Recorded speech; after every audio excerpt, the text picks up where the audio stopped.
સુરત જિલ્લાના સથવાવ વિસ્તારમાં national highway 56 ની બાયપાસ કામગીરી સામે અસરગ્રસ્ત ખેડૂતોમાં ભારે રોષ જોવા મળ્યો હતો। નેશનલ હાઈવે અસરગ્રસ્ત સંઘર્ષ સમિતિ દ્વારા વિરોધ પ્રદર્શન કરવામાં આવ્યું હતું, જેમાં મોટી સંખ્યામાં ખેડૂતો અને રાજકીય આગેવાનો જોડાયા હતા। સથવાવ ખાતે નેશનલ હાઈવે 56 બાયપાસ કામગીરીને લઈ અસરગ્રસ્ત ખેડૂતો દ્વારા વિરોધ પ્રદર્શન કરવામાં આવ્યું હતું। ખેડૂતો પોતાની માંગણીઓ અંગે ભાજપના સાંસદ પ્રભુ વસાવાને રજૂઆત કરવા જતા હતા, ત્યારે પોલીસે તેમને રસ્તામાં જ રોકી દીધા હતા। વિરોધ પ્રદર્શનમાં માજી ધારાસભ્ય આનંદ ચૌધરી, અખિલ ચૌધરી સહિતના આગેવાનો ખેડૂતોના સમર્થનમાં જોડાયા હતા। સાંસદના આશ્રમ નજીક મોટી સંખ્યામાં પોલીસ કાફલો તૈનાત કરવામાં આવ્યો હતો અને બેરિકેડ મૂકી ખેડૂતો તથા આગેવાનોને આગળ વધતા અટકાવવામાં આવ્યા હતા। પોલીસ કાર્યવાહી સામે ખેડૂતો અને આગેવાનો રસ્તા ઉપર જ ધરણા ઉપર બેસી ગયા હતા અને જાન દેંગે જમીન નહીંના સૂત્રોચ્ચાર સાથે વિરોધ વધુ ઉગ્ર બન્યો હતો। બાદમાં પોલીસે આનંદ ચૌધરી, અખિલ ચૌધરી સહિતના આગેવાનોની અટકાયત કરી હતી।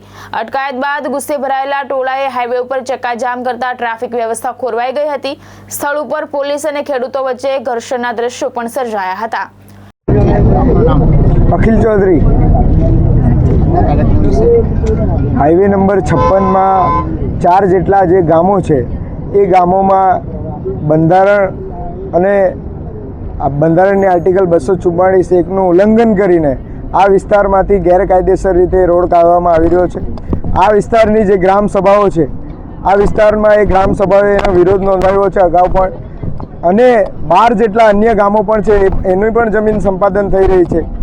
આ ખેડૂતોની માત્ર એક જ માંગ છે કે આ વિસ્તારમાં જે હાઈવે આવેલો છે એ જ હાઈવેને રીડેવલપ કરવામાં આવે અને આ જે ખેડૂતોની વધારાની જમીન સંપાદન થાય છે એને રદ કરવામાં આવે, કારણ કે આ વિસ્તારમાં જે જમીન છે ખેડૂતોની માત્ર થોડી જમીનો ખેડૂતો પર છે અને એમાં જ એમનો જીવન નિર્વાહ ચાલે છે અને જમીન એ આદિવાસીનો અસ્તિત્વ, અસ્મિતા અને સંસ્કૃતિનો પાયો છે।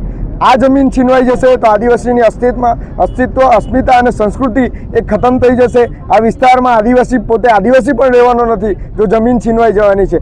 માટે આ લડાઈ છે, આજે ખેડૂતો લડી રહ્યા છે એ અસ્તિત્વ માટેની લડાઈ લડીને અહીંયા આજે ગાંધીના અહિંસક માર્ગે બેઠા છે। જે રીતે નેશનલ નંબર હાઈવે 56 ની સંપાદનની પ્રક્રિયા ચાલી રહી છે અને ખાસ કરીને યંખવાવથી સઠવાવ સુધી આ જે ગામો છે એ નવી સંપાદન નીતિમાં લગભગ મોટા ભાગના ગામો, લગભગ 10 ગામોમાંથી એ આખા ગામો ચીરીને જગ્યા સંપાદન કરે છે।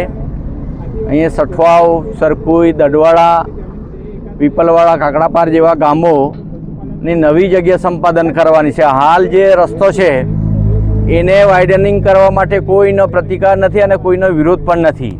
જે જગ્યા જોઈએ એ લઈ લેવું, પરંતુ નવી જે જગ્યા છે એ સંપાદન નહીં કરવાની લોકોની માંગણી છે અને એના લીધે જ જે સરકારના પ્રતિનિધિ છે, કેન્દ્ર સરકારના પ્રતિનિધિ માનનીય સાંસદ શ્રી પ્રભુભાઈ વસાવા, એમને વિનંતી કરવા માટે મળવા માટે જવાના છે કે અમારી જે જગ્યા છે એ તમે બચાવો અને જે હાઈવે છે એને જેટલો વાઇડનિંગ કરવો એ કરે, એમાં અમને કોઈ વાંધો નથી। રસ્તાના વિરોધી નથી અને વિકાસના પણ વિરોધી નથી, પણ આદિવાસીઓને જડમૂળથી કાઢી નાખવા માટે જે સરકારના પ્રયત્ન છે અને જે નીતિ છે એનાથી અમને સખત વિરોધ છે અને એટલા માટે અમારો ભલે જીવ આપીશું પણ અમારી જમીન આપવાના નથી એ નિશ્ચય સાથે અમે આગળ વધવાના છે અને માનનીય સંસદને વિનંતી આપના માધ્યમથી કે લોકોની વ્યથા સાંભળે અને યોગ્ય નિરાકરણ લાવે।